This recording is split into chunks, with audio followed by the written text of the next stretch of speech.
ಆತ್ಮೀಯ ವಿದ್ಯಾಕಿರಣವನ್ನು ವೀಕ್ಷಿಸತಕ್ಕಂತಹ ವಿದ್ಯಾರ್ಥಿಗಳಿಗೆ ನಾನು ಸ್ವಾಗತವನ್ನು ಕೋರ್ತಾ ಮೂರನೆಯ ಅಧ್ಯಾಯದಲ್ಲಿ ಈ ನಾಲ್ಕನೆಯ ಭಾಗ ಜ್ವಾಲಾಮುಖಿ ಅಂತಕ್ಕಂತಹ ಒಂದು ವಿಷಯ ಬರ್ತಾ ಇದೆ. ಹಾಗಾದರೆ ಈಗಾಗಲೇ ನಾವು ಭೂಮಿಯ ಅಂತರಾಳದ ಬಗ್ಗೆ ಅಧ್ಯಯನವನ್ನು ಮಾಡಿಕೊಂಡಿದ್ದೇವೆ, ಭೂಕಂಪಗಳ ಬಗ್ಗೆ ಅಧ್ಯಯನವನ್ನು ಮಾಡಿದ್ದೇವೆ. ಭೂಕಂಪ ಅಂತಂದರೆ ಅದು ನಿಸರ್ಗದತ್ತವಾಗಿ ಆಗ್ತಕ್ಕಂಥ ವಿನಾಶಕಾರಕ ಕಾರ್ಯವನ್ನು ನಡೆಸ್ತಕ್ಕಂತಹ ಒಂದು ಶಕ್ತಿ ಅದು ಅಂತಕ್ಕಂಥದ್ದು. ಹಾಗಾದರೆ ಜ್ವಾಲಾಮುಖಿ ಅಂದರೆ ಏನು? ಜ್ವಾಲಾಮುಖಿ ಉಂಟಾಗಲಿಕ್ಕೆ ಕಾರಣಗಳೇನು? ಜ್ವಾಲಾಮುಖಿಯಿಂದ ಹೊರಗೆ ಬರ್ತಕ್ಕಂತಹ ವಸ್ತುಗಳು ಯಾವುಗಳು? ಹಾಗಾದರೆ ಜ್ವಾಲಾಮುಖಿಯ ವಿಧಗಳಾವುಗಳು? ಹಾಗಾದರೆ ಜ್ವಾಲಾಮುಖಿ ಉಂಟಾಯಿತು ಅಂತಂತಂದರೆ ಯಾವ ಭೂಸ್ವರೂಪಗಳು ನಿರ್ಮಾಣ ಆಗ್ತಾ ಇದ್ದಾವ? ಹಾಗೂ ಜ್ವಾಲಾಮುಖಿಯಿಂದ ಆಗ್ತಕ್ಕಂತಹ ಒಂದು ಪರಿಣಾಮಗಳೇನು ಅನ್ನುವುದರ ಬಗ್ಗೆ ಇವತ್ತಿನ ದಿವಸ ಅಧ್ಯಯನವನ್ನ ಮಾಡೋಣ. ಹಾಗಾದ್ರೆ ಭೂಮಿಯ ಆಂತರಿಕ ಕ್ಷೋಭೆಯಿಂದ ಉಂಟಾಗುವ ಅನೇಕ ಕಾರ್ಯಾಚರಣೆಗಳಲ್ಲಿ ಜ್ವಾಲಾಮುಖಿ ಅತ್ಯಂತ ಪ್ರಮುಖವಾಗಿರ್ತಕ್ಕಂಥದ್ದು. ನಿಸರ್ಗದ ವಿನಾಶಕಾರಿಗಳಲ್ಲಿ ಜ್ವಾಲಾಮುಖಿಗಿಂತ ಮತ್ತೊಂದು ಇಲ್ಲ ಅಂತಕ್ಕಂಥದ್ದು. It is one of the natural hazard ಅಂತೇಳಿ ಕರೀತಾ ಇದ್ದೇವೆ. ಹಾಗಾದ್ರೆ ಏನು ಜ್ವಾಲಾಮುಖಿ ಅಂತಂದ್ರೆ? ಭೂಮಿಯ ಅಂತರಾಳದಿಂದ ಶಿಲಾಪಾಕ, ಶಿಲಾಚೂರು, ನೀರಾವಿ, ಅನಿಲ ಮತ್ತು ಬೂದಿಗಳೊಡನೆ ಭೂ ಹೊರಕವಚದಲ್ಲಿ ಚಿಮ್ಮುವುದನ್ನ ಅಥವಾ ಹೊರಹೊಮ್ಮುವುದನ್ನ ನಾವು ಜ್ವಾಲಾಮುಖಿ ಅಂತೇಳಿ ಕರೀತಾ ಇದ್ದೇವೆ. ಹಾಗಾದ್ರೆ ಇಷ್ಟೇ, ವೆರಿ ಸಿಂಪಲ್. ಭೂಮಿಯ ಅಂತರಾಳದಿಂದ ಶಿಲಾಪಾಕ ಮತ್ತು ಇನ್ನಿತರ ವಸ್ತುಗಳು ಭೂದ್ವಾರದ ಮುಖಾಂತರವಾಗಿ ಹೊರಚಿಮ್ಮುವುದನ್ನ ನಾವು ಜ್ವಾಲಾಮುಖಿ ಅಂತ ಹೇಳ್ತಾ ಇದ್ದೇವೆ. ಭೂಗರ್ಭದಿಂದ ಭೂಕವಚದ ಹೊರಗೆ ಈ ದ್ರವ ವಸ್ತು, ಘನವಸ್ತು, ಅನಿಲ ರೂಪದಂತಹ ವಸ್ತುಗಳನ್ನ ಈ ಜ್ವಾಲಾಮುಖಿ ಹೊರದೂಡುತ್ತೆ. ಹಾಗಾದ್ರೆ ಆಂತರಿಕ ಶಕ್ತಿಗಳಲ್ಲಿ ಈ ಜ್ವಾಲಾಮುಖಿನೂ ಸಹ ಒಂದು ಅಂತ ಹೇಳ್ತಾ ಇದ್ದೇವೆ. ಜ್ವಾಲಾಮುಖಿ ಬಗ್ಗೆ ಪುರಾತನ ಕಾಲಾವಧಿಯಲ್ಲಿ ಅನೇಕ ಕಟ್ಟುಕತೆಗಳನ್ನ ನಾವು ಕಾಣಬಹುದು. ಗ್ರೀಕರಲ್ಲಿ ನಾವು ನೋಡಿದಾಗ, ಗ್ರೀಕ್ ದೇಶದ ಉತ್ತರದಲ್ಲಿರ್ತಕ್ಕಂಥ ಸಿಸಿಲಿ ದ್ವೀಪ, ಆ ಸಿಸಿಲಿ ದ್ವೀಪದಲ್ಲಿ ಜನರು ಏನನ್ನ ನಂಬ್ಕೊಂಡಿದ್ರು ಅಂತಂದ್ರೆ ಅದೊಂದು ಚಿಕ್ಕ ದ್ವೀಪ. ಆ ದ್ವೀಪದ ಕೆಳಗೆ ಭೂಗರ್ಭ ದೇವತೆಗೆ ಏನಾದರೂ ಸಿಟ್ಟು ಬಂದ್ರೆ ಆಕಿ ಕುಲುಮೆಯನ್ನ ಉರಿಸ್ತಾ ಇದ್ದಾಳ, ಅದು ಭೂಭಾಗದ ಮೇಲೆ ಬೆಂಕಿಯಾಗಿ ಹೊರಹೊಮ್ಮತ್ತೆ ಅಥವಾ ಸ್ಫೋಟನೆ ಆಗತ್ತೆ ಅಂತಕ್ಕಂಥದ್ದನ್ನ ನಂಬಿಕೆಯನ್ನಿಟ್ಕೊಂಡಿದ್ರು. ನೋಡಿ, ನಾವು ಜ್ವಾಲಾಮುಖಿ ಅಂತಂದ್ರೆ ವಾಲ್ಕನೋಸ್ ಅಂತ ಹೇಳ್ತಾ ಇದ್ದೇವೆ. ಹಾಗಾದ್ರೆ ಈ ವಾಲ್ಕೇನೋ ಅಂತಕ್ಕಂಥ ಶಬ್ದ ಗ್ರೀಕದ ವಲ್ಕನ್, ಆ ವಲ್ಕನ್ ಅಂತಕ್ಕಂಥ ಚಿಕ್ಕ ದ್ವೀಪ ಇತ್ತಲ್ಲ, ಆ ವಲ್ಕನ್ ದಿಂದಲೇ ವಾಲ್ಕೇನೋ ಅಂತಕ್ಕಂಥದ್ದಾಗಿ ಬಳಕೆಗೆ ಬಂತು. ಆದ್ರೆ ಅವರ ನಂಬಿಕೆ ಬಹುದಿನಗಳ ಮತ್ತು ಕಾಲದವರೆಗೆ ಉಳಿಲಿಲ್ಲ. ಭೂಗರ್ಭ ಶಾಸ್ತ್ರಜ್ಞರು, ಜ್ವಾಲಾಮುಖಿ ಶಾಸ್ತ್ರಜ್ಞರು ಈ ಜ್ವಾಲಾಮುಖಿಯ ಕಾರ್ಯಾಚರಣೆ, ಭೂಕಂಪದ ಒಂದು ಸ್ಥಾನ ಪಲ್ಲಟನವನ್ನ ಒಳಗೊಂಡು ಇದು ಹೇಗೆ ಈ ಕಾರ್ಯ ನಡೆಯುತ್ತೆ ಅಂತಕ್ಕಂಥದ್ದನ್ನ ಈ ಅರಿಸ್ಟಾಟಲ್, ಪ್ಲೇಟೋ, ಸ್ಟ್ರಾಬೋ ಮುಂತಾದವರು ಜ್ವಾಲಾಮುಖಿಗಳ ಬಗ್ಗೆ ಸಾಕಷ್ಟು ಗ್ರಂಥಗಳನ್ನ ಬರೆದ್ರು. ಆದ್ರೆ ಅವ್ರು ಯಾರು ವೈಜ್ಞಾನಿಕವಾಗಿರ್ತಕ್ಕಂಥ ವಿಚಾರವನ್ನ ಇಟ್ಕೊಂಡು ಬರೀಲಿಲ್ಲ. ಆದ್ರೆ ಈ ಪ್ರಪಂಚದ ಮೇಲೆ ಕ್ರಿಸ್ತಿ ಶಕ 791 ಈ 791ರಲ್ಲಿ ಇಟಲಿ ದೇಶದ ಪ್ರಕೃತಿಯ ಉಪಾಸಕನಾಗಿರ್ತಕ್ಕಂತಹ ಪ್ಲೀನಿ ಒಂದು ಜ್ವಾಲಾಮುಖಿಯ ಬಗ್ಗೆ ಮೊಟ್ಟ ಮೊದಲನೆಯದಾಗಿ ಒಂದು ವೈಜ್ಞಾನಿಕವಾಗಿರ್ತಕ್ಕಂಥ ಗ್ರಂಥವನ್ನ ಬರ್ದ. ಹಾಗಾದ್ರೆ ಇವ ಇಟಲಿ ದೇಶದ ವೆಸುವಿಯಸ್ನಲ್ಲಿ ಸಂಭವಿಸಿರ್ತಕ್ಕಂಥ ಪ್ರಪಂಚದ ಮೇಲೆ ಮೊಟ್ಟ ಮೊದಲನೆಯ ಬಾರಿಗೆ ಈ ಜ್ವಾಲಾಮುಖಿ ಸಂಭವಿಸಿರ್ತಕ್ಕಂಥದ್ದು ಎಲ್ಲೇ ಅಂತಂದ್ರೆ ಈ ಯುರೋಪ್ ಖಂಡದ ಇಟಲಿ ದೇಶದ ವೆಸುವಿಯಸ್. ಆ ವೆಸುವಿಯಸ್ ಜ್ವಾಲಾಮುಖಿಯ ಬಗ್ಗೆ ವೈಜ್ಞಾನಿಕವಾಗಿರ್ತಕ್ಕಂತಹ ಸತ್ಯಾಸತ್ಯತೆಯನ್ನು ಇಟ್ಕೊಂಡು ತನ್ನ ಗ್ರಂಥದಲ್ಲಿ ವಿವರಣೆಯನ್ನ ಕೊಟ್ಟ. ಹಾಗಾದ್ರೆ ಅಲ್ಲಿ ಸಂಭವಿಸಿರ್ತಕ್ಕಂಥ ಜ್ವಾಲಾಮುಖಿಯಿಂದ ಹೊರಬಂದಿರತಕ್ಕಂತಹ ವಸ್ತುಗಳನ್ನ ಶಾಸ್ತ್ರೀಯವಾಗಿ, ಕ್ರಮಬದ್ಧವಾಗಿ, ವ್ಯವಸ್ಥಿತವಾಗಿ ತನ್ನ ಗ್ರಂಥದಲ್ಲಿ ಈ ಪ್ಲೀನಿ ವಿವರಣೆಯನ್ನ ಮಾಡಿದ. ಆಮೇಲೆ ಗೊತ್ತಾಯಿತು ಈ ಜಗತ್ತಿಗೆ ಈ ಜ್ವಾಲಾಮುಖಿ ಭೂಮಿಯ ಅಂತರಾಳದ ಒಂದು ಶಕ್ತಿಯ ಕಾರ್ಯಾಚರಣೆಯಿಂದ ಆಗತ್ತೆ ಅಂತ ಹೇಳಿ. ಹಾಗಾದ್ರೆ ಈ ಜ್ವಾಲಾಮುಖಿ ಉಂಟಾಗ್ಲಿಕ್ಕೆ ಕಾರಣಗಳು ಏನು ಅಂತೇಳಿ ನಾವು ನೋಡಿದಾಗ, ಜ್ವಾಲಾಮುಖಿ ಉಂಟಾಗ್ಲಿಕ್ಕೆ ಹಲವಾರು ಕಾರಣಗಳಿದಾವ. ನಮಗೆ ಈ ಉಷ್ಣಾಂಶ ಮತ್ತು ಒತ್ತಡ ಅಂತ ಹೇಳ್ತಾ ಇದ್ದೇವೆ. ಭೂಮಿಯ ಅಂತರಾಳಕ್ಕೆ ನಾವು ಹೇಗೆ ಪ್ರತಿ 32 ಮೀಟರ್ ಆಳಕ್ಕೆ ಹೋಗ್ತಾ ಇದ್ದೀವೋ 1 ಡಿಗ್ರಿ ಸೆಂಟಿಗ್ರೇಡ್ ಉಷ್ಣಾಂಶ ಹೆಚ್ಚಳವಾಗ್ತಾ ಇದೆ. ಹಾಗಾದ್ರೆ ಸಾಕಷ್ಟು ಆಳದರಲ್ಲಿ 50 ಕಿಲೋಮೀಟರ್ದಿಂದ ಆಳಕ್ಕೆ ಹೋದ್ರೆ ಎಲ್ಲ ವಸ್ತುಗಳ ಕರಗಿ ಶಿಲಾಪಾಕದ ರೂಪದಲ್ಲಿರ್ತಾ ಇದ್ದಾವ. ಹಾಗಾದ್ರೆ ಆ ಒತ್ತಡಕ್ಕೆ ಒಳಗಾಗಿ ಶಾಖದಿಂದ, ಆ ಒತ್ತಡ ಮತ್ತು ಶಾಖದಿಂದ ಮೇಲಕ್ಕೆ ಬರಲು ಪ್ರಯತ್ನ ಪಟ್ಟಾಗ ಅಭದ್ರವಾಗಿರ್ತಕ್ಕಂಥ ಶಿಲಾಪದರುಗಳ ಮುಖಾಂತರವಾಗಿ ಹೊರಹೊಮ್ಮಿದಾಗ ಅದು ಏನಾಗ್ತಾ ಇದೆ ಅಂತಂದ್ರೆ ಜ್ವಾಲಾಮುಖಿಯಾಗಿ ಸಂಭವಿಸುತ್ತೆ. ಹಾಗಾದ್ರೆ ನೋಡಿ, ಈ ಭೂಮಿಯ ಆಳಕ್ಕೆ ಹೋದಂತೆ ಉಷ್ಣಾಂಶದ ಒಂದು ಹೆಚ್ಚುವ ಪರಿಣಾಮದಿಂದ ಈ ಒಂದು ಜ್ವಾಲಾಮುಖಿ ಸಂಭವಿಸುತ್ತೆ. ಉಷ್ಣಾಂಶ ಹೆಚ್ಚಾಗ್ತಾ ಒತ್ತಡ ಏನಾಗ್ತಾ ಇದೆ, ಕ್ಷೀಣಿಸ್ತಾ ಇದೆ. ಆ ಕ್ಷೀಣಿಸ್ತಕ್ಕಂಥ ಕಾರಣದಿಂದ ಇಲ್ಲಿ ಶಿಲಾಪಾಕ ರಚನೆಯಾಗಿ ಅದು ಹೊರಗೆ ಬರಲಿಕ್ಕೆ ಪ್ರಯತ್ನವನ್ನ ಪಟ್ಟಾಗ ಅದರಿಂದ ಈ ಜ್ವಾಲಾಮುಖಿ ಸಂಭವಿಸುತ್ತೆ. ಇನ್ನು ನೀರಾವಿಯ ಒತ್ತಡ ಅಂತ ಹೇಳ್ತಾ ಇದ್ದೇವೆ. ಭೂಮಿಯ ಅಂತರಾಳಕ್ಕೆ ಜರುಗಿದಿರ್ತಕ್ಕಂತಹ ಈ ನೀರು ಅಲ್ಲೇನಾಗ್ತಾ ಇದೆ, ಆ ಅಂತರಾಳದ ಶಾಖದಿಂದ ಕಾಯ್ತಾ ಇದೆ. ಕಾಯ್ದಂತಹ ನೀರು ಉಗಿಯಾಗಿ ಅಲ್ಲಿ ಶಾಖ ನಿರ್ಮಾಣ ಆಗ್ತಾ ಇದೆ, ನೀರಾವಿ ಆಗ್ತಾ ಇದೆ. ಬಹುದೀರ್ಘ ಕಾಲದವರೆಗೆ ಅದು ಕ್ರೋಢೀಕೃತಗೊಂಡಾಗ, ಹೊರಗೆ ಬರಲಿಕ್ಕೆ ಪ್ರಯತ್ನವನ್ನ ಪಟ್ಟಾಗ ಆ ಅಭದ್ರವಾಗಿರ್ತಕ್ಕಂಥ ಶಿಲಾಪದರುಗಳ ಮುಖಾಂತರವಾಗಿ ಹಬೆಯ ಜೊತೆಗೆ ಈ ಒಳಗಿರ್ತಕ್ಕಂಥ ಶಿಲಾಪಾಕವನ್ನು ಸಹ ಹೊರಗೆ ಚಿಮ್ತಕ್ಕಂಥದ್ದನ್ನ ನಾವು ಕಾಣ್ತಾ ಇದ್ದೇವೆ. ಈ ಒಂದು ಕಾರಣ. ಇನ್ನು ಭೂಮಿಯ ಪ್ರಧಾನ ಮತ್ತು ಲಘು ಭೂಫಲಕಗಳ ಚಲನೆ ಅಂತ ಹೇಳ್ತಾ ಇದ್ದೇವೆ ಮತ್ತು ಮುರಿದು ಬೀಳುವಿಕೆ ಅಂತ ಹೇಳ್ತಾ ಇದ್ದೇವೆ. ಕೆಲವೊಂದು ಶಿಲಾಪದರುಗಳು ಏನಾಗ್ತಾ ಇದಾವ ಅಂತಂದ್ರೆ ಮುರಿದು ಬೀಳ್ತಾ ಇದಾವ ಒಳಗೆ. ಆ ಕಾರಣದಿಂದ ಈ ಲಘು ಭೂಫಲಕಗಳ ಚಲನೆಯಿಂದ ಅಲ್ಲೇನಾಗ್ತಾ ಇದೆ ಅಂತಂದ್ರೆ ಒಳಗೆ ತಪ್ತವಾಗಿರ್ತಕ್ಕಂತಹ ಲಾವಾರಸ ಅದು ಹೊರಗೆ ಬರ್ತಕ್ಕಂಥದನ್ನ ನಾವು ಕಾಣ್ತಾ ಇದ್ದೇವೆ. ಇನ್ನ ಅಧಿಕ ಒತ್ತಡದ ಬಲದಿಂದ ಶಿಲಾಪಾಕ ಯಾವಾಗ್ಲೂ ಮೇಲಕ್ಕೆ ಬಂದು ಅದು ಚಿಮ್ತಕ್ಕಂಥದ್ದನ್ನ ನಾವು ಕಾಣ್ತಾ ಇದ್ದೇವೆ. ಹಾಗೆ ಒತ್ತಡ ಹೆಚ್ಚಿಗೆ ಆಗ್ತಾ ಇದೆಯೋ, ತೂಕ ಹೆಚ್ಚಳವಾಗ್ತಾ ಇದೆಯೋ, ಹಾಗೆ ಅಲ್ಲಿ ಕುದಿತಕ್ಕಂಥ ಶಿಲಾಪಾಕ ಮೇಲಕ್ಕೆ ಬರಲಿಕ್ಕೆ ಪ್ರಯತ್ನವನ್ನ ಪಡ್ತಕ್ಕಂಥದ್ದನ್ನ ನಾವು ಕಾಣ್ತಾ ಇದ್ದೇವೆ. ಹೀಗೆ ಈ ಎಲ್ಲ ಕಾರಣಗಳಿಂದ ಈ ಒಂದು ಅಂತರಾಳದ ತಪ್ತವಾಗಿರ್ತಕ್ಕಂಥ ಲಾವಾರಸ ಭೂಮಿಯ ಮೇಲ್ಭಾಗಕ್ಕೆ ಬಂದು ಚಿಮ್ತಕ್ಕಂಥದ್ದನ್ನ ನಾವು ಕಾಣ್ತಾ ಇದ್ದೇವೆ.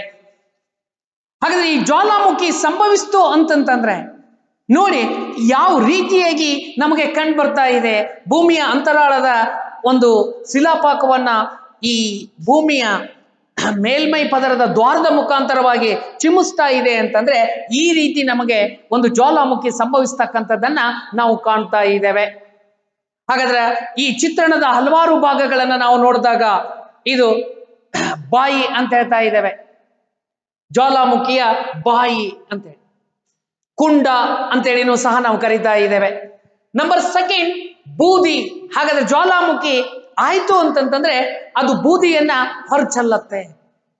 ನಂಬರ್ 3 ಲಾವಾರಸ ಪದರು ಅಂತ ಹೇಳ್ತಾ ಇದ್ದೇವೆ. ಈ ಲಾವಾರಸ ಹೊರಗೆ ಬರ್ತಕ್ಕಂಥದ್ದನ್ನ ನೋಡಿ, ಈ ದ್ವಾರದ ಮುಖಾಂತರವಾಗಿ ಇಲ್ಲಿ ಬಂದಿದೆ, ಮತ್ತೆ ದ್ವಾರವನ್ನು ಮಾಡ್ಕೊಂಡಿದೆ, ಮತ್ತೆ ಹೊರಗೆ ಬಂದಿದೆ. ಆ ಜ್ವಾಲಾಮುಖಿಯ ಪದರು ಅಂತ ಹೇಳ್ತಾ ಇದ್ದೇವೆ. 4th one ಏನು, ಲಾವಾರಸದ ಪ್ರವಾಹ. ಹಾಗಾದ್ರೆ ಇಲ್ಲಿ ಮೇಲ್ಗಡೆಗೆ ಈ ದ್ವಾರದ ಕುಂಡದ ಮುಖಾಂತರ ಹೊರಗೆ ಹಾಕಿದಾಗ ಅದು ಹರಿದುಕೊಂಡು ಹೋಗ್ತಾ ಇದೆ, ಅದರ ಪ್ರವಾಹ ಅಂತ ಹೇಳ್ತಾ ಇದ್ದೇವೆ. ನಂಬರ್ 5 ಉಪಶಂಕು ಅಂತ ಹೇಳ್ತಾ ಇದ್ದೇವೆ. ಒಂದು ಶಂಕು ಇದೆ, ಅದರಲ್ಲಿ ಮತ್ತೆ ಉಪಶಂಕು ನಿರ್ಮಾಣವಾಗ್ತಕ್ಕಂಥದ್ದನ್ನ ನಾವು ಕಾಣ್ತಾ ಇದ್ದೇವೆ ಇಲ್ಲಿ. ನಂಬರ್ 6 ಡೈಕ್ ಅಂತ ಹೇಳ್ತಾ ಇದ್ದೇವೆ. ಇಲ್ಲಿ ನೋಡಿ, ಇಲ್ಲಿ ಡೈಕ್ ಭೂಮಿಯ ಒಳಭಾಗದಲ್ಲಿಯೇ ನೇರವಾಗಿ ಶಿಲಾಪಾಕ ಎತ್ತರದಲ್ಲಿ ಅಲ್ಲಿ ಗಟ್ಟಿ ಆಗ್ತಕ್ಕಂಥದ್ದನ್ನ ನಾವು ಕಾಣ್ತಾ ಇದ್ದೇವೆ. ನಂಬರ್ 7 ಲಾವಾ ನಾಳ. ಇದು ಪೈಪ್. ಇದೇನು ಅಂತಂತಂದ್ರೆ ಭೂಮಿಯ ಹೊರವಲಯ ಮತ್ತು ಭೂಮಿಯ ಒಳವಲಯಕ್ಕೆ ಇದು ಜೋಡಣೆಯನ್ನು ಮಾಡ್ತಕ್ಕಂತಹ ಒಂದು ನಾಳ ಅಂತ ಹೇಳ್ತಾ ಇದ್ದೇವೆ. ನೋಡಿ, ಇಲ್ಲಿ ಶಿಲಾಪಾಕದ ಆಗರ ಇದೆ, ಈ ನಾಳ ಇದಕ್ಕೆ ಜೋಡಣೆಯಾಗಿದೆ. ಹಾಗಾದ್ರೆ ಇದ್ರ ಮುಖಾಂತರನೇ ಅಲ್ಲಿ ಜ್ವಾಲಾಮುಖಿ ಹೊರಚಿಕ್ತಕ್ಕಂಥದ್ದನ್ನ ನಾವು ಕಾಣ್ತಾ ಇದ್ದೇವೆ. ನಂಬರ್ 8, ಇದು ಭೂಕವಚ ಅಂತ ಹೇಳ್ತಾ ಇದ್ದೇವೆ. ನೋಡಿ, ನಂಬರ್ 9, ಜ್ವಾಲಾಮುಖಿ ಉಂಟಾಯಿತು ಅಂತಂದ್ರೆ ಅದು ಲಾವರಸ ಹೊರಚಿಮ್ಮಿದಾಗ ಸಾಕಷ್ಟು ಎತ್ತರಕ್ಕೆ ಹೋಗಿ ಮತ್ತೆ ಮರಳಿ ಬರಬೇಕಾದಾಗ ಗಟ್ಟಿ ಆಗ್ತಾ ಇದೆ. ಅವುಗಳನ್ನೇ ಈ ಲಾವಾ ಬಾಂಬುಗಳು ಅಂತೇಳಿ ನಾವು ಕರೀತಾ ಇದ್ದೇವೆ. ಹೀಗೆ ಈ ಜ್ವಾಲಾಮುಖಿ ಉಂಟಾಗ್ತಕ್ಕಂಥದ್ದನ್ನ ನಾವು ಕಾಣ್ತಾ ಇದ್ದೇವೆ. ಇದ್ರ ಜೊತೆಗೆ ಒಂದು ಚಿತ್ರಣ ಇದೆ, ಇಲ್ಲಿ ನೋಡಿ ನಾ ತೋರಿಸ್ತಾ ಇದ್ದೇನೆ. ಇದೂ ಸಹ ನಮಗೆ ಜ್ವಾಲಾಮುಖಿ ಉಂಟಾಗ್ತಕ್ಕಂತಹ ಒಂದು ದೃಶ್ಯ ಅಂತ ಹೇಳ್ಬಹುದು. ಇದೆಲ್ಲದರ ಜೊತೆಗೆ ಈ ಜ್ವಾಲಾಮುಖಿ ಉಂಟಾಯ್ತು ಅಂತಂತಂದ್ರೆ ಸಾಮಾನ್ಯವಾಗಿ ಅಲ್ಲಿ ಅದು 3 ಪ್ರಕಾರದ ವಸ್ತುಗಳನ್ನ ಹೊರ ಹಾಕ್ತಕ್ಕಂಥದ್ದನ್ನ ನಾವು ಕಾಣ್ತಾ ಇದ್ದೇವೆ. ನೋಡಿ, ಈ ಜ್ವಾಲಾಮುಖಿ ಉಂಟಾಯ್ತು ಅಂತಂತಂದ್ರೆ ಅಗ್ನಿ ಪರ್ವತಗಳ ನಿರ್ಮಾಣ ಆಗ್ತಾ ಇದೆ. ಆ ಅಗ್ನಿ ಪರ್ವತಗಳ ಶಿರೋಭಾಗದಲ್ಲಿ ಆ ಕುಂಡ ಇರ್ತಾ ಇದೆ. ಆ ಭೂಮಿಯ ಅಂತರಾಳದಿಂದ ಬಂದಿರತಕ್ಕಂತಹ ವಸ್ತುಗಳನ್ನ ಅದು ಚಿಮ್ತಾ ಇರತ್ತೆ ಅಂತೇಳಿ ಹೇಳ್ಬೋದು. ಭಾರಿ ಭಯಂಕರವಾಗಿರ್ತಕ್ಕಂಥ ಸಪ್ಪಳವನ್ನ ಮಾಡುತ್ತೆ. ಹಾಗಾದ್ರೆ ಇಲ್ಲಿ 3 ಪ್ರಕಾರದ ಒಂದು ವಸ್ತುಗಳು ಹೊರಗೆ ಬರ್ತಾ ಇದಾವ. ಜ್ವಾಲಾಮುಖಿ ಉಂಟಾಯಿತು ಅಂತಂತಂದ್ರೆ ಒಂದು ದ್ರವ ರೂಪದ ವಸ್ತು, ಒಂದು ಘನ ರೂಪದ ವಸ್ತು, ಮತ್ತೊಂದು ಅನಿಲ ರೂಪದಂತಹ ವಸ್ತುಗಳು ಹೊರಗೆ ಬರ್ತಾ ಇದಾವ. ನಂಬರ್ 1, ಜ್ವಾಲಾಮುಖಿಯಿಂದ ಹೊರಬೀಳತಕ್ಕಂಥ ದ್ರವ ರೂಪದ ವಸ್ತು ಅತ್ಯಂತ ಪ್ರಮುಖವಾಗಿರ್ತಾ ಇದೆ. ಇದನ್ನ ನಾವು ಶಿಲಾರಸ, ಲಾವಾ ಅಂತ ಹೇಳ್ತಾ ಇದ್ದೇವೆ. ಘನೀಕರಣ ಹೊಂದುವುದಕ್ಕಿಂತ ಮೊದಲು ಈ ಭೂಮಿಯ ಮೇಲ್ವಲಯಕ್ಕೆ ಹರಿದು ಬರ್ತಕ್ಕಂತಹ ವಸ್ತುವೇ ಈ ಶಿಲಾ ರಸ ಅಂತೇಳಿ ಅನಿಸ್ಕೊಳ್ತಾ ಇದೆ.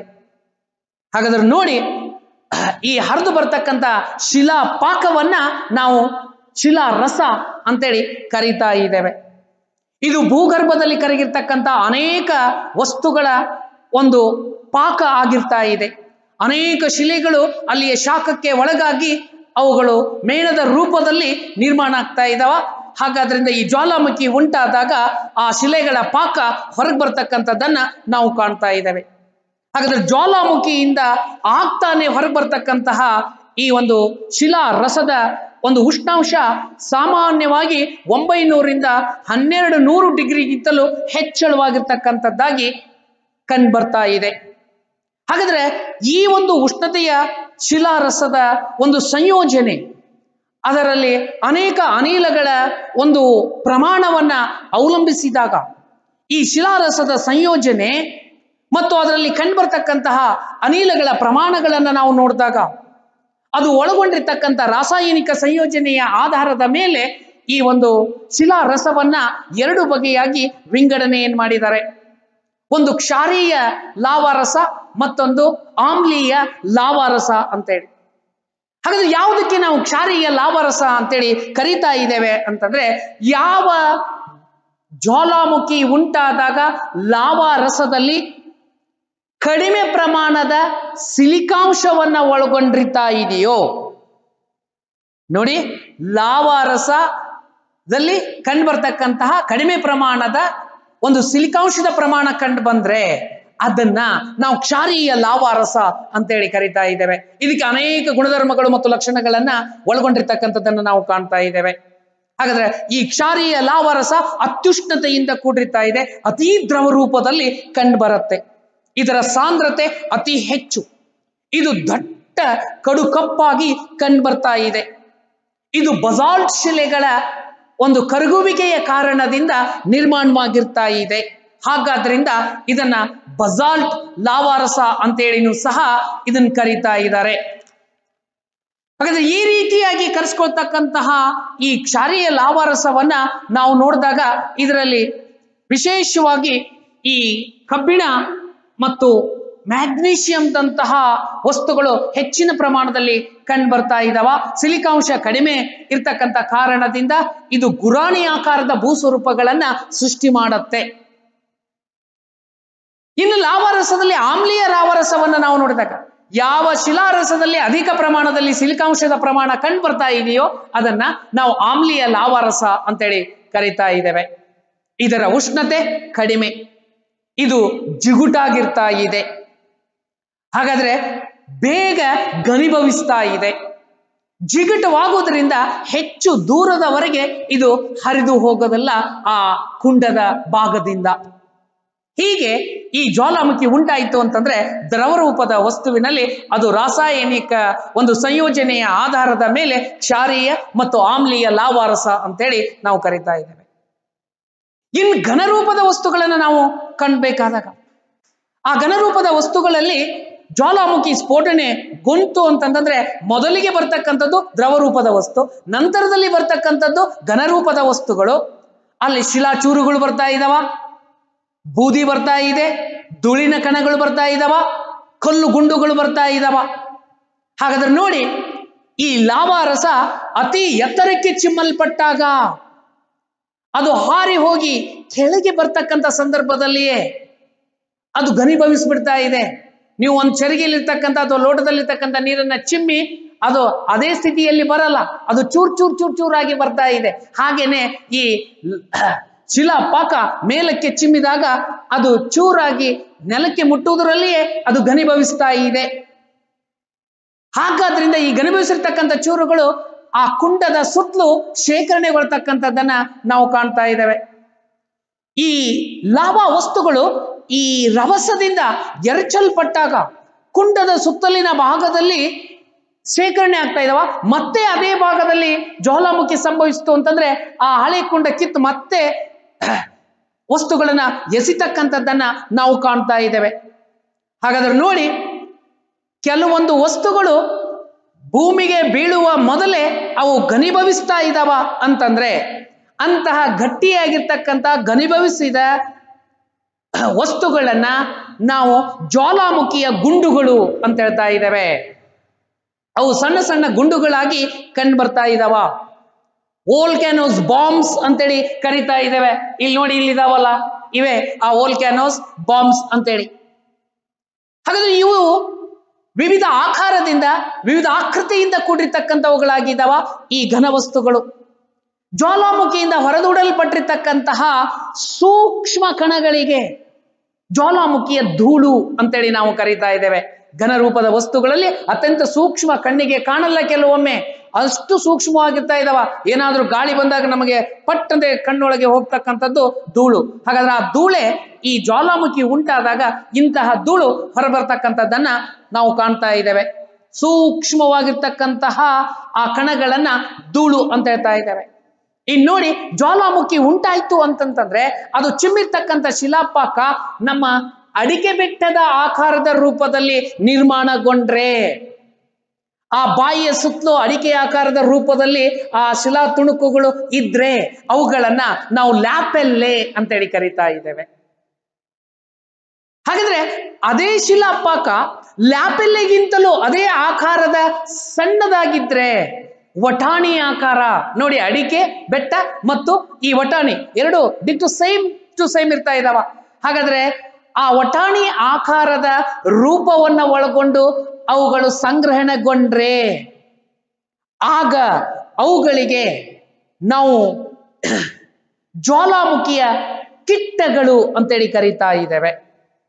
ಜ್ವಾಲಾಮುಖಿಯ ಕಿಟ್ಟಗಳು ಅಂತ. ಇನ್ನ ಜ್ವಾಲಾಮುಖಿ ಉಂಟಾಯಿತು ಅಂತಂದ್ರೆ ಆ ಲಾವಾರಸದಿಂದ ವಿವಿಧಾಕೃತಿಯನ್ನ ಒಳಗೊಂಡಿರ್ತಕ್ಕಂತಹ ಶಿಲಾಚೂರುಗಳು ನಿರ್ಮಾಣ ಆಗ್ತಾ ಇದಾವ. ಅವುಗಳನ್ನ ಬ್ರೆಸಿಯಾ ಅಥವಾ ಚೂರುಗಲ್ಲುಗಳು ಅಂತ ಹೇಳ್ತಾ ಇದ್ದೇವೆ. ಹೀಗೆ ಘನರೂಪದ ವಸ್ತುಗಳು ಆ ಕುಂಡದ ಸುತ್ತಲೂ ರಾಶಿಗೊಂಡು ನೋಡಿ ಮುಂದೆ ಅದೇ ಶಂಖಾಕೃತಿಯ ಬೆಟ್ಟವಾಗಿ ನಿರ್ಮಾಣ ಆಗ್ತಾ ಇದೆ. ನಮ್ಮ ಹಿಮಾಲಯದ ಪರ್ವತ ಪ್ರದೇಶಗಳನ್ನ ನಾವು ನೋಡಿದಾಗ ಶಂಖಾಕೃತಿಯನ್ನ ಒಳಗೊಂಡು ಹೀಗೆ ಶಂಖಾಕೃತಿಯ ರೂಪದಲ್ಲಿ ಈ ಒಂದು ವಸ್ತುಗಳಿಂದ ಆ ಪರ್ವತಗಳು ನಿರ್ಮಾಣವಾಗ್ತಕ್ಕಂಥದ್ದನ್ನ ನಾವು ಕಾಣ್ತಾ ಇದ್ದೇವೆ. ಹಾಗಾದ್ರೆ ನಮಗೆ ಕೊನೆಯದಾಗಿ ಬರ್ತಕ್ಕಂತಹ ವಸ್ತು ಅನಿಲ ರೂಪದಂತಹ ವಸ್ತುಗಳು. ಹಾಗಾದ್ರೆ ಜ್ವಾಲಾಮುಖಿ ಸಂಭವಿಸ್ತು ಅಂತಂತಂದ್ರೆ ಮೊದಲಿಗೆ ದ್ರವ ರೂಪದ ವಸ್ತು, ನಂತರ ಘನರೂಪದ ವಸ್ತು, ಕೊನೆಗೆ ಅನಿಲ ರೂಪದಂತಹ ವಸ್ತುಗಳನ್ನ ಹೊರ ಹಾಕ್ತಾ ಇದೆ ಅಂತಂದ್ರೆ ನೋಡಿ, ನೀರಾವಿ ಬರ್ತಾ ಇದೆ, ಹೈಡ್ರೋಕ್ಲೋರಿಕ್ ಆಮ್ಲ ಬರ್ತಾ ಇದೆ, ಅಮೋನಿಯಂ ಕ್ಲೋರೈಡ್ ಬರ್ತಾ ಇದೆ, ಗಂಧಕದ ಆಕ್ಸೈಡ್ ಬರ್ತಾ ಇದೆ, ಜಲಜನಕದ ಆಕ್ಸೈಡ್ ಬರ್ತಾ ಇದೆ, ಇಂಗಾಲಾಮ್ಲ ಬರ್ತಾ ಇದೆ. ಈ ನೀರಾವಿ ಅತ್ಯಂತ ಪ್ರಮುಖವಾಗಿರ್ತಕ್ಕಂಥದ್ದು. ಹಾಗಾದ್ರೆ ಜ್ವಾಲಾಮುಖಿ ಸ್ಫೋಟನೆ ಆಯ್ತು ಅಂತಂತಂದ್ರೆ ಆ ಭಾಗದಲ್ಲಿ ಕಪ್ಪನೆಯ ಕಾರ್ಮೋಡ ಕವಿದಂತೆ ಆಗ್ತಾ ಇದೆ. ಆ ಅನಿಲಗಳು ಎಲ್ಲವುಗಳು ಹೊರ ಹೊಮ್ತಾ ಇದ್ದಾವ. ನೋಡುವ ಹಾಗೆನೆ ಆ ಅನಿಲಗಳಿಂದ ಉರಿತಕ್ಕಂತಹ ಬೆಂಕಿ ನಮಗೆ ಹೇಗೆ ಕಾಣಿಸುತ್ತೆ ಅಂತಂತಂದ್ರೆ ಹೂಕೋಸಿನ ಆಕಾರದ ರೂಪದಲ್ಲಿ ಅದು ನಿರ್ಮಾಣವಾಗ್ತಾ ಇದೆ. ಹಾಗಾದ್ರೆ ಎಲ್ಲಿ ನಮಗೆ ಜ್ವಾಲಾಮುಖಿ ಸಂಭವಿಸುತ್ತೋ ಹೂಕೋಸಿನ ಆಕೃತಿಯ ಒಂದು ಹೋಲಿಕೆಯನ್ನ ಹೋಲ್ತಕ್ಕಂತಹ ದನ್ನು ನಾವು ಕಾಣ್ತಾ ಇದ್ದೇವೆ. ಅಲ್ಲಿ ಹವಾಮಾನದ ವೈಪರೀತ್ಯತೆಯಾಗಿ ಧಾರಾಕಾರವಾಗಿರ್ತಕ್ಕಂಥ ಮಳೆ ಸುರಿತಕ್ಕಂಥದ್ದನ್ನ ನಾವು ಕಾಣ್ತಾ ಇದ್ದೇವೆ. ಅನೇಕ ದಹ್ಯಕಾರಿ ವಸ್ತುಗಳು ಅಲ್ಲಿ ಸುಟ್ಟು ಹೋಗ್ತಾ ಇದ್ದಾವ, ಸುಟ್ಟು ಪ್ರಜ್ವಲಿಸ್ತಕ್ಕಂಥದ್ದನ್ನ ನಾವು ಕಾಣ್ತಾ ಇದ್ದೇವೆ. ಈ ಶಿಲಾಪಾಕದೊಡನೆ ವಿಲೀನಗೊಂಡಿರ್ತಕ್ಕಂತಹ ಅನೇಕ ಅನಿಲಗಳು ಭೂಮಿಯ ಹೊರವಲಯಕ್ಕೆ ಬಂದು ತಮ್ಮ ಉಷ್ಣಾಂಶ ಮತ್ತು ಒತ್ತಡವನ್ನ ಕಳೆದುಕೊಂಡು ಈ ವಾಯುಮಂಡಲದಲ್ಲಿ ವಿಲೀನವಾಗ್ತಕ್ಕಂಥದ್ದನ್ನ ಮತ್ತು ಪ್ರತ್ಯೇಕಗೊಳ್ತಕ್ಕಂಥದ್ದನ್ನ ನಾವು ಕಾಣ್ತಾ ಇದ್ದೇವೆ.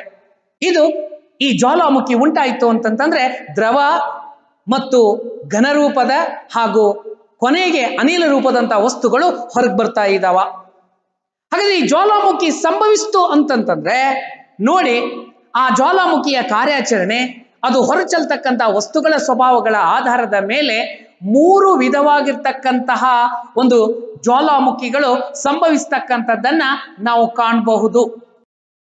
ವಿದ್ಯಾರ್ಥಿಗಳೇ, ಈ ಜ್ವಾಲಾಮುಖಿ ಸಂಭವಿಸ್ತು ಅಂತಂತಂದ್ರೆ 3 ವಿಧವಾದ ಜ್ವಾಲಾಮುಖಿಗಳು ನಮಗೆ ಕಂಡುಬರ್ತಾ ಇದಾವ.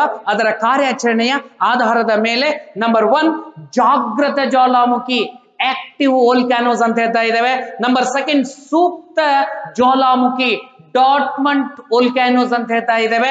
3rd one ಲೂಪ್ತ ಜ್ವಾಲಾಮುಖಿ, ಎಕ್ಸ್ಟಿಂಕ್ಟ್ ವೋಲ್ಕ್ಯಾನೋಸ್ ಅಂತೇಳಿ ನಾವು ಕರೀತಾ ಇದ್ದೇವೆ. ಹಾಗಾದ್ರೆ ನಂಬರ್ 1 ಯಾವುದು? ಈ ಒಂದು ಜಾಗೃತ ಜ್ವಾಲಾಮುಖಿ. ನೀವೆಲ್ಲ ಈಗ ಏನಿದ್ದೀವಿ, ನಾ ಆಕ್ಟಿವ್ ಆಗಿ ಪಾಠ ಮಾಡ್ತಾ ಇದ್ದೇನೆ. ಹಾಗಾದ್ರೆ ಇಲ್ಲೇ ನೀವು ಆಕ್ಟಿವ್ ಆಗಿ ನೋಡ್ತಾ ಇದ್ದೀರಿ, ಜಾಗೃತರಾಗಿದ್ದೀರಿ. ಹಾಗಾದ್ರೆ ಇಲ್ಲಿ ನೋಡಿ, ಆ ಕಾರ್ಯಾಚರಣೆಯ ಆಧಾರದ ಮೇಲೆ ನಾವು ಯಾವುದನ್ನ ಜಾಗೃತ ಜ್ವಾಲಾಮುಖಿ ಅಂತೇಳಿ ಕರೀತಾ ಇದ್ದೇವೆ ಅಂತಂದ್ರೆ ನಿರಂತರವಾಗಿ ಅಥವಾ ಆಗಾಗ್ಗೆ ತಮ್ಮ ಕಾರ್ಯಾಚರಣೆಯಿಂದ ಭೂಗರ್ಭದ ವಸ್ತುಗಳನ್ನ ಭೂ ಹೊರಕವಚದ ಮೇಲೆ ಹೊರಚೆಲ್ಲುವ ಒಂದು ಜ್ವಾಲಾಮುಖಿಯನ್ನ ನಾವು ಜಾಗೃತ ಜ್ವಾಲಾಮುಖಿ ಅಂತೇಳಿ ಕರೀತಾ ಇದ್ದೇವೆ. ಹಾಗಾದ್ರೆ ಆಗಾಗ ಏನ್ ಮಾಡ್ತಾ ಇದ್ದಾವ ಅಂತಂದ್ರೆ ಭೂಗರ್ಭದಲ್ಲಿರ್ತಕ್ಕಂಥ ವಸ್ತುಗಳನ್ನ, ದ್ರವ ಘನ ಅನಿಲ ರೂಪದಂತ ವಸ್ತುಗಳನ್ನ ಭೂಮಿಯ ಹೊರಭಾಗಕ್ಕೆ ಚಿಮ್ಮಲ್ಪಡಿಸ್ತಾ ಇದ್ದಾವ ಈ ಜಾಗೃತ ಜ್ವಾಲಾಮುಖಿಗಳು. ಹಾಗಾದ್ರೆ ಈ ಪ್ರಪಂಚದ ಮೇಲೆ ಜಾಗೃತ ಜ್ವಾಲಾಮುಖಿಗಳಿಗೆ ಉದಾಹರಣೆಗಳು ಯಾವುಗಳು ಅಂತೇಳಿ ನಾವು ನೋಡಿದ್ರೆ, ಈಕ್ವೆಡಾರ್, ಮಧ್ಯ ಅಮೆರಿಕಾದಲ್ಲಿ ಕಂಡು ಬರ್ತಕ್ಕಂಥ ಈಕ್ವೆಡಾರ್ ದೇಶದ ಮತ್ತು ಆಂಡೀಸ್ ಪರ್ವತದ ಕೊಟೋಪಾಕ್ಷಿ ಇದಕ್ಕೆ ಉದಾಹರಣೆ. ಚಿಂಬರೋಸ್, ಮೌಂಟ್ ಕಿಯಾ, ಮೆಕ್ಸಿಕೋದ ಪಾರಿಕುಟಿನ್, ಹವಾಯಿ ದ್ವೀಪದ ಮೌಂಟ್ ಲೋವಾ, ಜೊತೆಗೆ ಇಟಲಿ ದೇಶದಲ್ಲಿ ಮತ್ತೆ ಸಿಸಿಲಿಯ ಮೌಂಟ್ ಎಟ್ನಾ, ಸ್ಟ್ರಾಂಬೋಲಿ, ಇವು ಜಾಗೃತ ಜ್ವಾಲಾಮುಖಿಗಳಿಗೆ ಉದಾಹರಣೆಗಳಾಗಿದ್ದಾವ. ಯುಎಸ್ಎದಲ್ಲಿ ಕಂಡುಬರ್ತಕ್ಕಂತಹ ಸೆಂಟ್ ಹೆಲೆನಾ ಜ್ವಾಲಾಮುಖಿ, ಅದೇ ಎಲ್ ಸಾಲ್ವೇಡಾರ್ದಲ್ಲಿ ಕಂಡುಬರ್ತಕ್ಕಂತಹ ಇಜಾಲ್ಕೋ ಜ್ವಾಲಾಮುಖಿ, ಫಿಲಿಪೈನ್ಸ್ ದೇಶದಲ್ಲಿ ಕಂಡುಬರ್ತಕ್ಕಂಥ ಪಿಂಟೋಬಾ ಅಂತಕ್ಕಂಥ ಜ್ವಾಲಾಮುಖಿಗಳು ಇವು ಜಾಗೃತ ಜ್ವಾಲಾಮುಖಿಗಳಿಗೆ ಉದಾಹರಣೆಗಳಾಗಿದ್ದಾವ. ಹಾಗಾದ್ರೆ ನೋಡಿ, ನಾವು ಸ್ಟ್ರಾಂಬೋಲಿ, ಈ ಇಟಲಿ ದೇಶದಲ್ಲಿ ಕಂಡುಬರ್ತಕ್ಕಂಥ ಸ್ಟ್ರಾಂಬೋಲಿ ಜ್ವಾಲಾಮುಖಿ ಉಂಟಾಯಿತು ಅಂತಂದ್ರೆ ಅದು ಇಡೀ ಮೆಡಿಟ್ರೇನಿಯನ್ ಸಮುದ್ರದಲ್ಲಿ ಬೆಳಕನ್ನ ಚೆಲ್ತಾ ಇದೆ. ಹಾಗಾದ್ರಿಂದ ಸ್ಟ್ರಾಂಬೋಲಿ ಜ್ವಾಲಾಮುಖಿಯನ್ನ ಮೆಡಿಟ್ರೇನಿಯನ್ ಸಮುದ್ರದ ಒಂದು ಬೆಳಕಿನ ಮನೆ ಅಂತೇಳಿ ನಾವು ಕರೀತಾ ಇದ್ದೇವೆ. ಅದೇ ಇಜಾಲ್ಕೋ, ಮಧ್ಯ ಅಮೆರಿಕ ರಾಷ್ಟ್ರದಲ್ಲಿ ಕಂಡು ಬರ್ತಕ್ಕಂಥ ಎಲ್ ಸಾಲ್ವೆಡಾರ್ನ ಇಜಾಲ್ಕೋ ಜ್ವಾಲಾಮುಖಿ ನೋಡಿ, ಅದು ಇಡೀ ಮಧ್ಯ ಅಮೆರಿಕಕ್ಕೆ ಬೆಳಕನ್ನು ಚೆಲ್ತಾ ಇದೆ. ಅಷ್ಟು ಪವರ್ಫುಲ್ ಆಗಿ ಅದು ಸಿಡಿತಾ ಇದೆ, ಅದರ ಬೆಂಕಿ ಜ್ವಾಲೆ ಕಂಡು ಬರ್ತಾ ಇದೆ. ಹಾಗಾದ್ರಿಂದ ಇಜಾಲ್ಕೋ ಜ್ವಾಲಾಮುಖಿಯನ್ನ ನಾವು ಮಧ್ಯ ಅಮೆರಿಕಾದ ಬೆಳಕಿನ ಮನೆ ಅಂತೇಳಿ ಕರೀತಾ ಇದ್ದೇವೆ. ನೆಕ್ಸ್ಟ್ ಒನ್, ಸೆಕೆಂಡ್ ಒನ್ ಯಾವುದು ಅಂತ ಸೂಕ್ತವಾಗಿರ್ತಕ್ಕಂಥ ಜ್ವಾಲಾಮುಖಿ. ಆ ಸೂಕ್ತವಾಗಿರ್ತಕ್ಕಂಥ ಜ್ವಾಲಾಮುಖಿ ಅಂದ್ರೆ ಏನು ಅಂತಂತಂದ್ರೆ ಒಮ್ಮೆ ಜ್ವಾಲಾಮುಖಿ ಸಂಭವಿಸಿ ದೀರ್ಘಾವಧಿಯವರೆಗೆ ಯಾವುದೇ ತನ್ನ ಕಾರ್ಯಾಚರಣೆಯನ್ನ ನಿರ್ವಹಿಸದೆ ಸೂಕ್ತವಾಗಿದ್ದು ಎಂದಾದರೊಂದು ದಿನ ಮತ್ತೆ ಜಾಗೃತಗೊಂಡು ಭೂಮಿಯ ಭೂಗರ್ಭದಿಂದ ಮತ್ತೆ ಮೇಲೆ ಅನೇಕ ವಸ್ತುಗಳನ್ನ ಚಿಮ್ಮಲ್ಪಡಿಸ್ತಾ ಇದೆಯಲ್ಲ, ಇದನ್ನ ನಾವು ಏನ್ ಹೇಳ್ತಾ ಇದ್ದೇವೆ ಅಂತಂದ್ರೆ ಸೂಕ್ತ ಜ್ವಾಲಾಮುಖಿ. ಯಾವುದೋ ಒಂದು ಕಾಲಾವಧಿಯಲ್ಲಿ ಸಂಭವಿಸಿ ದೀರ್ಘಾವಧಿಯವರೆಗೆ ತನ್ನ ಕಾರ್ಯಾಚರಣೆಯನ್ನು ಮಾಡಲಾರ್ದೆ ಎಂದಾದರೊಂದು ದಿನ ಮತ್ತೆ ಜಾಗೃತಗೊಂಡು ಅಲ್ಲಿ ಉಂಟಾಗ್ತಕ್ಕಂತಹ ಒಂದು ಜ್ವಾಲಾಮುಖಿಯನ್ನ ಸೂಕ್ತ ಜ್ವಾಲಾಮುಖಿ ಅಂತ ಹೇಳ್ತಾ ಇದ್ದೇವೆ. ನೋಡಿ, ಅದಕ್ಕೆ ಉದಾಹರಣೆ ನೀವೇ ಕೇಳ್ತಾ ನಿದ್ದಿಗೆ ಹೋಗಿ ಜಾರ್ಬಿಟ್ರೆ ಓಯ್ ಅಂತ ಹಿಂಗ್ ಬಂದ್ಬಿಡ್ತಾ ಇದೆ. ಹಾಗಾದ್ರೆ ಅಲ್ಲೇನು ಮತ್ತೆ ನಾವು ಎಚ್ಚರ ಆಗ್ತಕ್ಕಂಥದ್ದು. ಹಾಗಾದ್ರೆ ಇಲ್ಲಿ ನೋಡಿ, ಈ ಸೂಕ್ತವಾಗಿರ್ತಕ್ಕಂತಹ ಜ್ವಾಲಾಮುಖಿ, ಇದನ್ನ ನಾವು ನಿದ್ರಿತ ಜ್ವಾಲಾಮುಖಿ ಅಂತೇಳಿ ಕರಿತಾ ಇದ್ದೇವೆ. ಇದಕ್ಕೆ ಉದಾಹರಣೆ ಯಾವುದು ಅಂತಂದ್ರೆ ನಮ್ಮ ಪ್ರಪಂಚದ ಮೊಟ್ಟ ಮೊದಲನೆಯ ಜ್ವಾಲಾಮುಖಿ ಇದೆಯಲ್ಲ, ಇಟಲಿಯ ವೆಸುವಿಯಸ್ ಜ್ವಾಲಾಮುಖಿ, ಅದು ಈ ಸೂಕ್ತ ಜ್ವಾಲಾಮುಖಿಗೆ ಉದಾಹರಣೆ. ಜಪಾನ್ ದೇಶದ ಫ್ಯೂಜಿಯಾಮ ಏನಿದೆಯಲ್ಲ ಜ್ವಾಲಾಮುಖಿ, ಅದು ಉದಾಹರಣೆ. ಇಂಡೋನೇಷ್ಯಾದ ಕ್ರಕಟೋವಾ ಜ್ವಾಲಾಮುಖಿ ಇದೆಯಲ್ಲ, ಅದು ಸೂಕ್ತವಾಗಿರ್ತಕ್ಕಂಥ ಜ್ವಾಲಾಮುಖಿಗೆ ಉದಾಹರಣೆ. ಮೌಂಟ್ ರೇನಿಯನ್, ಹುಡ್, ಶಾಸ್ತ ಇವೆಲ್ಲವುಗಳು ಈ ಒಂದು ಸೂಕ್ತ ಜ್ವಾಲಾಮುಖಿಗೆ ಉತ್ತಮವಾಗಿರ್ತಕ್ಕಂತಹ ಉದಾಹರಣೆಗಳಾಗಿದ್ದಾವ.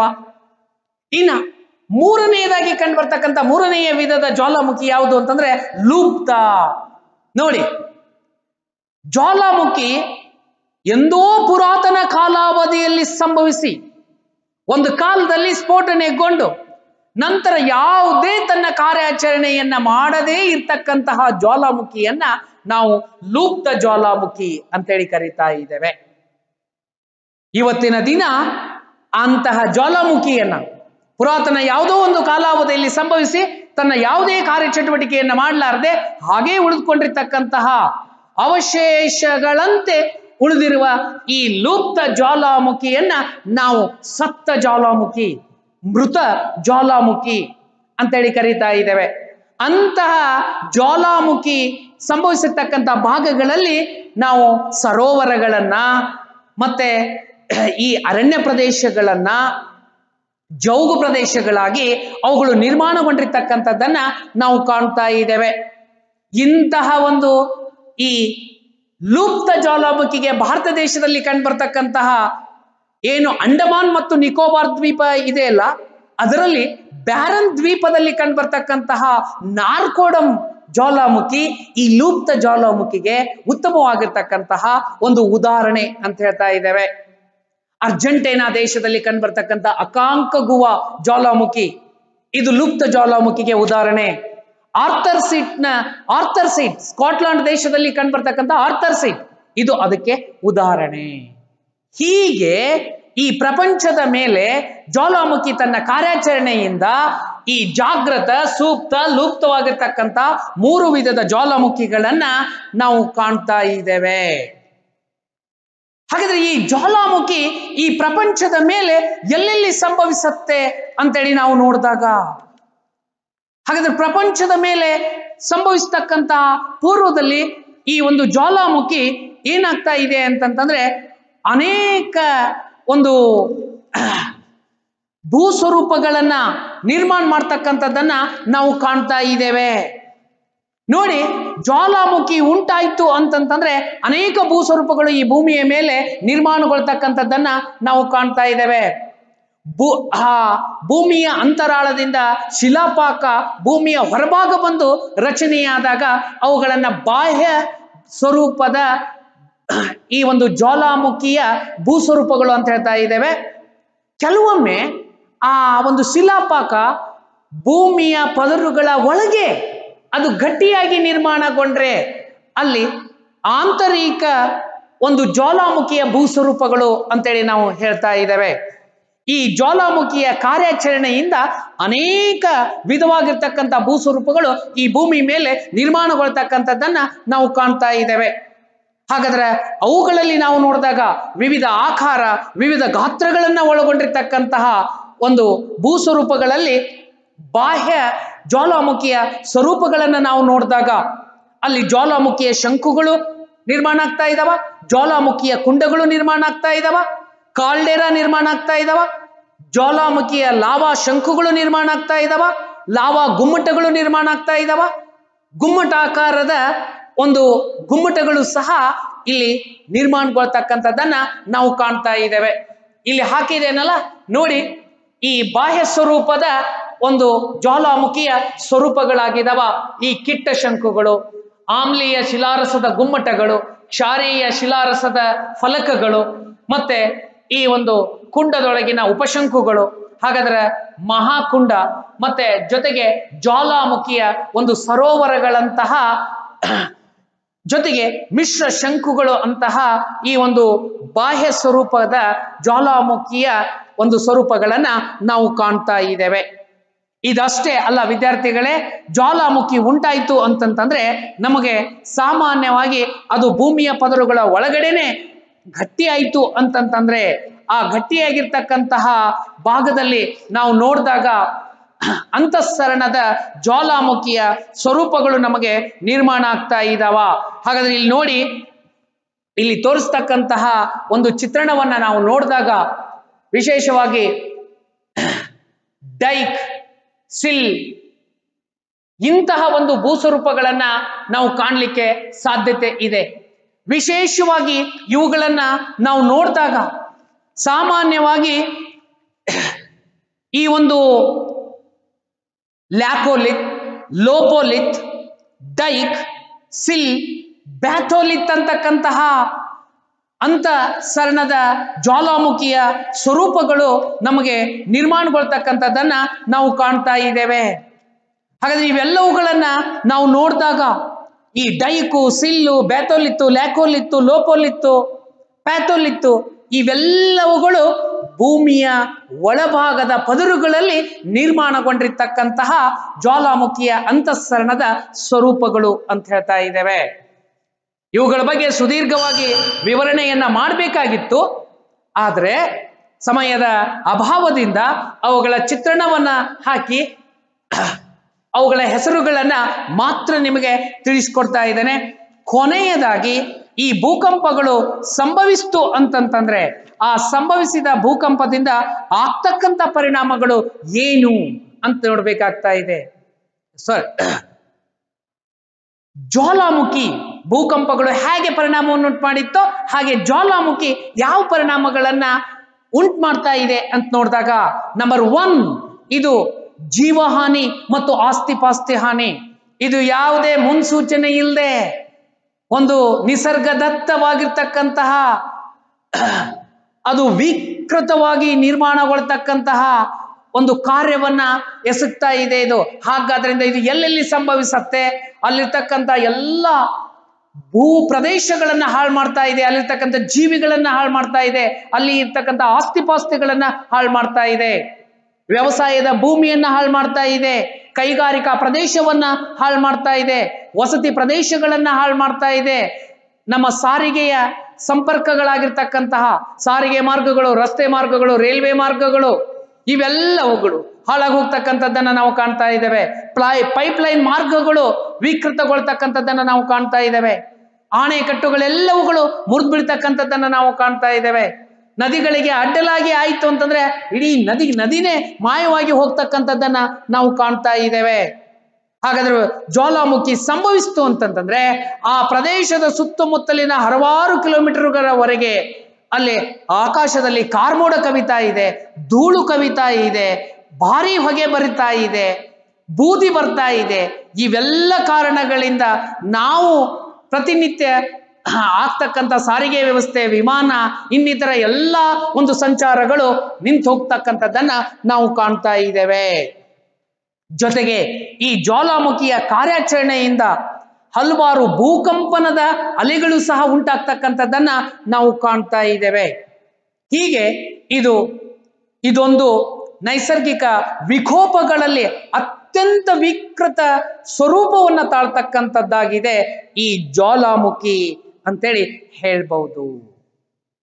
ಇಲ್ಲಿವರೆಗೆ ನಾವು ಕಲ್ತಿರ್ತಕ್ಕಂತಹ ಈ ಜ್ವಾಲಾಮುಖಿಯ ಅರ್ಥ ಹಾಗಾದ್ರೆ ಅದರ ಇತಿಹಾಸ ಜೊತೆಗೆ ಅಲ್ಲಿ ನಾವು ಕಾರಣಗಳೇನು, ಹಾಗಾದ್ರೆ ಜ್ವಾಲಾಮುಖಿಯಿಂದ ಹೊರಬರ್ತಕ್ಕಂತಹ ವಸ್ತುಗಳಾವುಗಳು, ಹಾಗಾದ್ರೆ ಜ್ವಾಲಾಮುಖಿಯ ವಿಧಗಳು, ಹಾಗಾದ್ರೆ ಜ್ವಾಲಾಮುಖಿಯಿಂದ ಉಂಟಾಗ್ತಕ್ಕಂತಹ ಭೂಸ್ವರೂಪಗಳು, ಹಾಗಾದ್ರೆ ಜ್ವಾಲಾಮುಖಿಯ ದುಷ್ಪರಿಣಾಮಗಳ ಬಗ್ಗೆ ನಾವು ಸಾಕಷ್ಟು ಸಂಕ್ಷಿಪ್ತವಾಗಿ ಅಧ್ಯಯನವನ್ನು ಮಾಡಿಕೊಂಡಿದ್ದೇವೆ.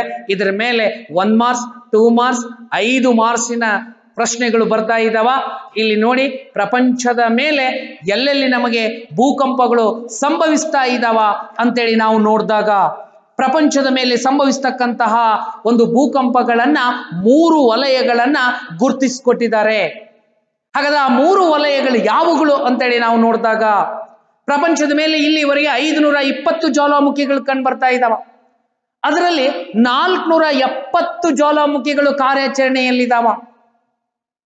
ಹಾಗಾದ್ರೆ ಇದರಲ್ಲಿ 480 ಜ್ವಾಲಾಮುಖಿಗಳು ಪೆಸಿಫಿಕ್ ಸಾಗರ ಅದರ ಸುತ್ತಮುತ್ತಲಿನ ಪ್ರದೇಶಗಳಲ್ಲಿ ಕಂಡು ಬರ್ತಾ ಇದ್ದಾವ. ಹಿಂದೂ ಮಹಾಸಾಗರ ಮತ್ತು ಅಟ್ಲಾಂಟಿಕ್ ಮಹಾಸಾಗರದ ತೀರ ಪ್ರದೇಶಗಳಲ್ಲಿ. ಹಾಗಾದ್ರೆ 3 ವಲಯಗಳನ್ನ ಆಗಿ ಮಾಡಿದಾರಲ್ಲ, ಎಲ್ಲಿ ನಮಗೆ ಈ ಒಂದು ಜ್ವಾಲಾಮುಖಿಗಳು ಸಂಭವಿಸ್ತಾ ಇದ್ದಾವ ಅಂತಂದ್ರೆ, ಎಲ್ಲಿ ಅಭದ್ರವಾಗಿರ್ತಕ್ಕಂತಹ ಮಡಿಕೆ ಪರ್ವತಗಳು ಎಲ್ಲೆಲ್ಲಿ ಇದಾವೋ ಅಲ್ಲಲ್ಲಿ ಈ ಒಂದು ಜ್ವಾಲಾಮುಖಿಗಳು ಸಂಭವಿಸ್ತಕ್ಕಂಥದ್ದನ್ನ ನಾವು ಕಾಣ್ತಾ ಇದ್ದೇವೆ. ನೋಡಿ, ನಂಬರ್ 1 ಯಾವುದು ಅಂತ ನೋಡಿದಾಗ ಪೆಸಿಫಿಕ್ ಸಾಗರದ ತೀರ ಪ್ರದೇಶ ಮತ್ತು ದ್ವೀಪಗಳು ಅಂತ ಹೇಳ್ತಾ ಇದ್ದೇವೆ. ಇದು ಉತ್ತರ ಅಮೆರಿಕ ಮತ್ತು ದಕ್ಷಿಣ ಅಮೆರಿಕ ಖಂಡದ ಪಶ್ಚಿಮ ತೀರದ ಕರಾವಳಿಗೆ ಹೊಂದಿಕೊಂಡಿರ್ತಕ್ಕಂತಹ ಪ್ರದೇಶ ಮತ್ತು ಪರ್ವತ ಶ್ರೇಣಿಗಳ ಭಾಗಗಳಲ್ಲಿ, ಅಲಸ್ಕಾ ಪಶ್ಚಿಮ ತೀರದ ಭಾಗದಲ್ಲಿ, USA ಹವಾಯಿ ದ್ವೀಪ, ಮಧ್ಯ ಅಮೆರಿಕ ರಾಷ್ಟ್ರಗಳು, ಹಾಗಾದ್ರೆ ದಕ್ಷಿಣ ಅಮೆರಿಕಾದ ಪಶ್ಚಿಮ ತೀರದ ಭಾಗ, ಕ್ಯುರೈಲ್ ದ್ವೀಪ, ಜಪಾನ್ ದ್ವೀಪ, ಫಿಲಿಪೈನ್ಸ್ ದ್ವೀಪ, ಕಾಮಚಟ್ಕಾ ದ್ವೀಪ, ಇಂಡೋನೇಷ್ಯಾ ದ್ವೀಪ, ಆಸ್ಟ್ರೇಲಿಯಾ, ನ್ಯೂಗಿನಿಯಾ ಮತ್ತು ಜೊತೆಗೆ ನ್ಯೂಜಿಲ್ಯಾಂಡ್ ದ್ವೀಪ. ಇಲ್ಲಿ ನಮಗೆ ಅತಿ ಹೆಚ್ಚು ಏನಾಗ್ತಾ ಇದೆ ಅಂತಂದ್ರೆ ಜ್ವಾಲಾಮುಖಿ ಸಂಭವಿಸ್ತಕ್ಕಂಥದ್ದನ್ನ ನಾವು ಕಾಣ್ತಾ ಇದ್ದೇವೆ. ಹಾಗಾದ್ರಿಂದ ಈ ಒಂದು ವಲಯವನ್ನ ನಾವು ರಿಂಗ್ ಆಫ್ ಫೈರ್ ಅಂತೇಳಿ ಕರಿತಾ ಇದ್ದೇವೆ. ಇದು ಅಗ್ನಿ ವೃತ್ತ ಅಂತೇಳಿ ಹೇಳ್ತಾ ಇದ್ದೇವೆ. ಇದನ್ನ ಬಿಟ್ರೆ 2ನೇ ವಲಯ ಯುರೇಷಿಯಾ ವಲಯ ಅಂತ ಹೇಳ್ತಾ ಇದ್ದೇವೆ. ಭೂಮಧ್ಯ ಪರ್ವತ ಶ್ರೇಣಿಗಳ ಸಾಲು ಅಂತ ಹೇಳ್ತಾ ಇದ್ದೇವೆ. ಆ ಭೂಖಂಡಾಂತರ ಭೂಮಧ್ಯದ ಪರ್ವತಗಳ ಶ್ರೇಣಿಗಳಲ್ಲಿ ಕಂಡುಬರ್ತಕ್ಕಂತಹ ಒಂದು ಪ್ರದೇಶ ಅಂತಂದ್ರೆ ಮೆಡಿಟರೇನಿಯನ್, ಯುರೋಪ್ ದೇಶ, ಗ್ರೀಸ್ ದೇಶ, ಇಟಲಿ ಅಂತಂದ್ರೆ ಯುರೋಪ್ ಖಂಡದ ಅನೇಕ ದೇಶಗಳನ್ನ ಒಳಗೊಂಡಿರ್ತಕ್ಕಂಥ ಈ Italy, Spain, France, Greece, Turkey, Iran, Balochistan, Myanmar, Bharat ದೇಶ, ಇವು ಏನು ಅಂತಂತಂದ್ರೆ ಈ ಭೂಖಂಡಾಂತರ ಭೂಮಧ್ಯದಲ್ಲಿ ಕಂಡು ಬರ್ತಕ್ಕಂತಹ ವಲಯವಾಗಿ ಕಂಡು ಬರ್ತಾ ಇದೆ. ಹಾಗಾದ್ರೆ ಕೊನೆಯದಾಗಿ ಕಂಡು ಬರ್ತಕ್ಕಂಥದ್ದು ಅಟ್ಲಾಂಟಿಕ್ ವಲಯ, ಪಶ್ಚಿಮ ಇಂಡೀಸ್ ದ್ವೀಪಗಳು, ಪಶ್ಚಿಮ ಇಂಡೀಸ್ ದ್ವೀಪಗಳಲ್ಲಿ ಕಂಡು ಬರ್ತಾ ಇದೆ. ಮತ್ತೆ ಕೆನಡಾ ತೀರ ಪ್ರದೇಶ, ಕೇಪ್ ವರ್ಡೆ ಪ್ರದೇಶ, ಸೆಂಟ್ ಹೆಲೆನಾ ಪ್ರದೇಶ, ಇವುಗಳೆಲ್ಲವುಗಳಲ್ಲಿ ಏನು ಅಂತಂತಂದ್ರೆ ಈ ಜ್ವಾಲಾಮುಖಿಗಳು ಸಂಭವಿಸ್ತಕ್ಕಂಥದ್ದನ್ನ ನಾವು ಕಾಣ್ತಾ ಇದ್ದೇವೆ. ಕೆಲವೊಂದು ಹಿಂದೂ ಮಹಾನ್ ಸಾಗರದಲ್ಲೂ ಕಂಡು ಬರ್ತಾ ಇದ್ದಾವ. ಕೊಮೊರೋ, ಮಾರಿಸಿಸ್, ಬಂಗಾಳ ಕೊಲ್ಲಿಗಳಲ್ಲೂ ಸಹ ಸ್ವಲ್ಪ ಮಟ್ಟಿಗೆ ಈ ಜ್ವಾಲಾಮುಖಿಗಳು ಸಂಭವಿಸ್ತಕ್ಕಂಥದ್ದನ್ನ ನಾವು ಕಾಣ್ತಾ ಇದ್ದೇವೆ. ಹಾಗಾದ್ರಿಂದ ಕೊನೆಯದಾಗಿ ನಾನು ನಿಮಗೆ ತೋರ್ಪಡಿಸ್ತಕ್ಕಂಥದ್ದು ಏನು ಅಂತಂತಂದ್ರೆ ಈ ಒಂದು ಜ್ವಾಲಾಮುಖಿಗಳು ಉಂಟಾಗ್ತಕ್ಕಂತಹ ಪ್ರದೇಶವನ್ನ ನಾವು ನೋಡಿದಾಗ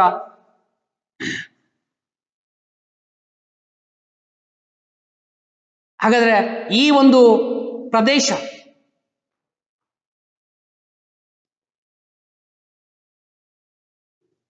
ಜೊತೆಗೆ ಈ ಪ್ರಪಂಚದ ನಕಾಶದಲ್ಲಿ ಇವೆಲ್ಲ ಅಂಶಗಳು ಕಂಡು ಬರ್ತಾ ಇದಾವ. ಈ ಪ್ರದೇಶದ ಮೇಲೆ ಜ್ವಾಲಾಮುಖಿಗಳು ಸಂಭವಿಸ್ತಕ್ಕಂಥದ್ದು.